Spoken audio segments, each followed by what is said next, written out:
So in a surprising and unexpected move, Bernie Sanders decided to stand up for himself and let the DNC and Center for American Progress and Neera Tanden specifically know that he's not playing their games this election cycle. In a letter that he sent off to CAP, which is Center for American Progress, and then he subsequently sent to New York Times to let him know that he did send this letter and that he did write it and that it is indeed him who produced it. He has some pretty harsh critiques of not only the Center for American Progress, but very specifically Neera Tanden. Now, Neera Tanden, a lot of you may know her as that unstomachable twit from Twitter who is constantly smashing on progressives and calling anyone who disagrees with the neoliberal establishment alt-left, and anyone who ever, if you're a Democrat, by the way, if you're a Democrat and you come at Neera Tanden, then you're playing into the alt-right's hand. So Neera Tanden is insufferable. No one likes her, period. But somehow she keeps ending up in Newsline. She ends up on Bill Maher. And it was interestingly enough, Neera Tanden ended up on TYT even. Nobody really understands why. But we're going to go through the first part of this article, the important part, and then we're going to read through Bernie Sanders' letter. And then we're going to help you understand just how big of a deal this is. So in the article from the New York Times, it says that Senator Bernie Sanders, in a rare and forceful rebuke by a presidential candidate of an influential party ally, has accused a liberal think tank of undermining Democrats' chances of taking back the White House in 2020 by using its resources to smear him and other contenders pushing progressive policies. Now, Mr. Sanders' criticism of the Center for American Progress, delivered on Saturday in a letter that was obtained by the New York Times, reflects a simmering ideological battle within the Democratic Party and threatens to reopen wounds of 2016's primary between him and Hillary Clinton's allies. Now, let's be very clear about something. That sentence is acting under the assumption, or was written under the assumption, that the wounds have been closed. They have not, clearly, by either side. The establishment wants its party back. Bernie won't let him have it. And there are people still rather pissed about what the DNC not only did to Bernie Sanders, but all the people who voted for him. So, yeah, reopen is an understatement. They're already open. They're wide open. We need stitches to close them things. And the only stitches that's going to be effective is the one where the Democratic Party allows the actual winner of the primary to be victorious in the primary. That's the only way the wounds are going to close. So the letter airs criticism shared among supporters that the think tank, which has close ties to Mrs. Clinton and the Democratic Party establishment, is beholden to corporate donors and has worked to squash a leftward shift in the party led partly, let's be honest, led damn near 70% by Bernie Sanders. So just to give a little background information on what the Center for American Progress is, it is a think tank. And they had an offshoot of Center for American Progress that became a publication, which is Think Progress. Yeah, I know a lot of you are probably confused, right? That publication that is constantly attacking progressives. Yeah, that Think Progress is exactly what you think it is. Basically, they use a Republican tactic. You know how Republicans, when they introduce legislation that's going to completely strip away your rights, they make sure to name it something that is the total opposite of what the legislation actually does. For example, right to work states. You get it. So John Podesta, if you did not know, was going to be pegged for Hillary Clinton's chief of staff. It was between him and Neera Tanden, probably going to be him. He was also the chief of staff in the second term of Barack Obama. He was also chief of staff for one of Bill Clinton's terms. So you don't have to wonder what side of the team they play on or which team they're on. Center for American Progress is firmly in the pockets of the establishment. Now, interestingly enough, much to my surprise, New York Times actually mentioned Soros's name and the fact that he funds Center for American Progress. I could not believe it. I honestly could not believe it. But that's improvement. That's it's honest. We've been telling you all about Soros for quite some time. Y'all, it's a right-wing smear tactic. No, Soros is a billionaire who funds policies that hurt progressives. I don't know what's hard to understand about that. It's pretty verifiable. So I was impressed. But yeah, when Soros is behind an organization, much like the Koch brothers, you run the other way. Turn and run. Because let's be honest, there's a reason that he's banned from multiple nations. And he definitely can't influence politics in multiple nations because he's not a good guy. So I want to read Bernie's letter and talk about it a little bit.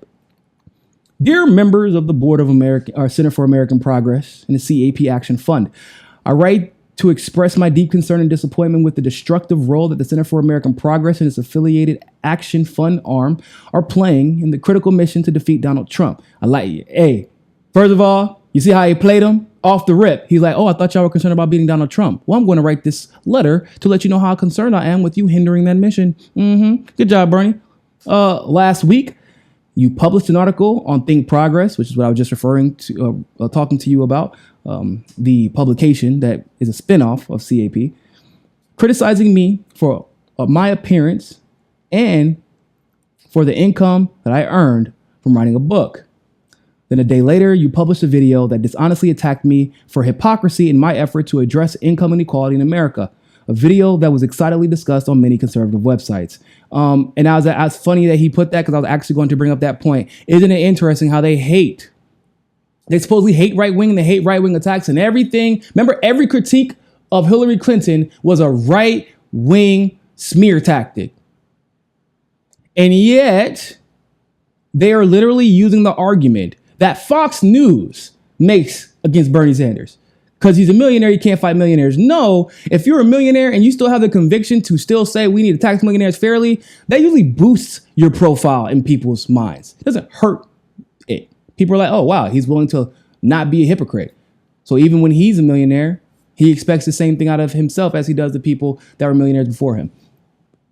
It's a right-wing smear tactic, and Neera Tanden hands all over it. So sadly, I'm not the only candidate in 2020 field who has experienced personal attacks from your institution. My friend and colleague Elizabeth Warren was unfairly targeted by a November 2017 article on Think Progress that echoed Donald Trump's bad faith claims that she was being a hypocrite about her ancestry. The attack was linked on the Drudge Report website and immediately immersed her into a rather unhelpful debate.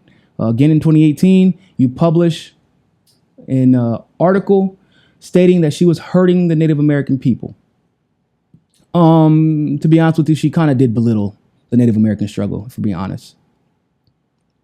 I get why you're defending her, though, because the debate was unproductive. But honestly, I get it. They were making that article. They were writing it in bad faith. But Elizabeth Warren's whole I'm a Native American thing was a very unproductive debate, and she encouraged it. She should not have entertained Donald Trump. She should have just said, you're an idiot, and ignored it. But she went deeper into it, thinking it would help her. Bernie goes on to say, that's not all. In February of this year, an article on Think Progress attacked another friend and colleague of mine, Cory Booker, for moving in a progressive direction and joining me on prescription drug importation legislation. Remember, he voted against that before. But this is how when you go against your donors, they send the dogs after you. This is part of the reason that Think Progress has been after, or we've seen them basically ignoring Cory Booker's campaign after he was the champion in the beginning of 2017. But then his candidacy subsequently took a hit because of the original vote that he made on the prescription drug legislation. So, Center for American Progress, their leader, Neera Tanden, repeatedly calls for unity while simultaneously maligning my staff and supporters and belittling progressive ideas regularly. I worry that corporate money CAP is receiving is inordinately. Bernie, it's ordinate as hell. That's exactly what the money's there for. You know this. And inappropriately influencing the role it is playing in the progressive movement. And I and other Democrat candidates are running campaigns based on principles and ideas and not engaging in mudslinging or personal attacks on each other. Meanwhile, the Center for American Progress is using its resources to smear Senator Booker, Senator Warren, and myself, among others. This is hardly a way to build unity and win a general election. I will be informing my grassroots supporters of the foregoing concerns that I have with the role CAP is playing should your actions evolve in the coming months. I am happy to reconsider what kind of partnership we can have. Well, that was a threat. That was a threat. This is counterproductive. This counterproductive negative campaigning needs to stop. The Democratic Party must be a campaign of ideas, not bad faith smears. Please help me play a constructive role in the effort to defeat Donald Trump. Doubling down on that whole, I thought that's what y'all wanted, to defeat Donald Trump. I thought that was the most important thing. We know that's not the most important thing to them, but Bernie, this is big. Let me just talk about the good things first about this. Then we'll go into one of my complaints. The great things. It shows that Bernie is going to, or at least is planning to, stand up to the DNC, stand up for his supporters.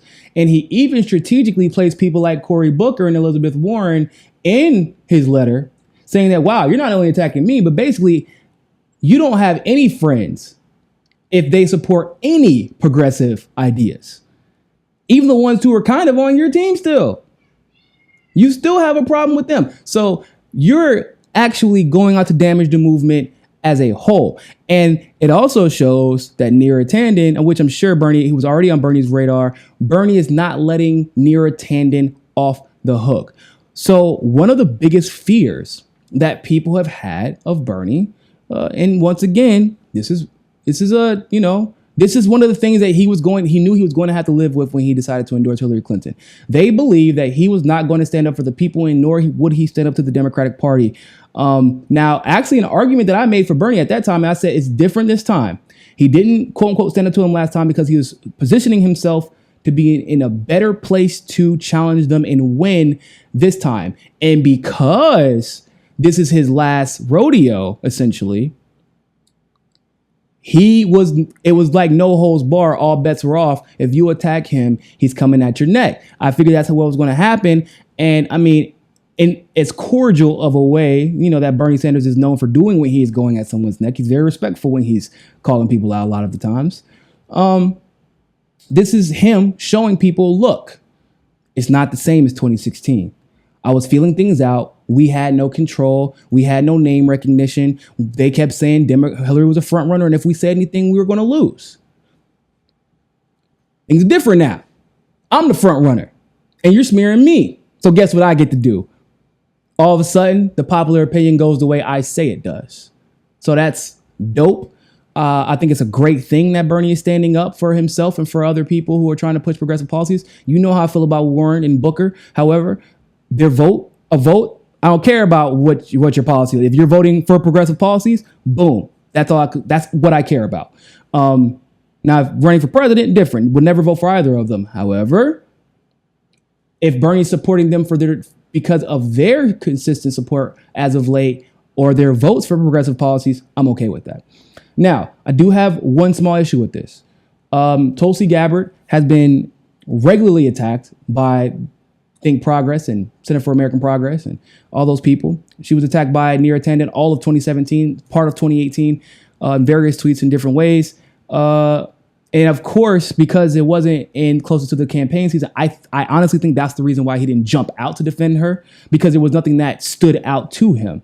But I would have loved to see him stand up for Tulsi as well, because Neera Tanden has, like, for example, said that the tweet got deleted that Neera was responding to, but basically someone quote tweeted something that Tulsi supposedly tweeted, and then Neera said, "Oh, Tulsi once again agreeing with the alt left." What has Tulsi ever said that was quote unquote alt left? Like things like, I don't know, maybe we shouldn't be in regime change war. So I get it. If you couldn't point to anything more recent as far as the way that Neera Tanden attacked Tulsi, then I get it. You're trying to keep it within the frame of the presidential race.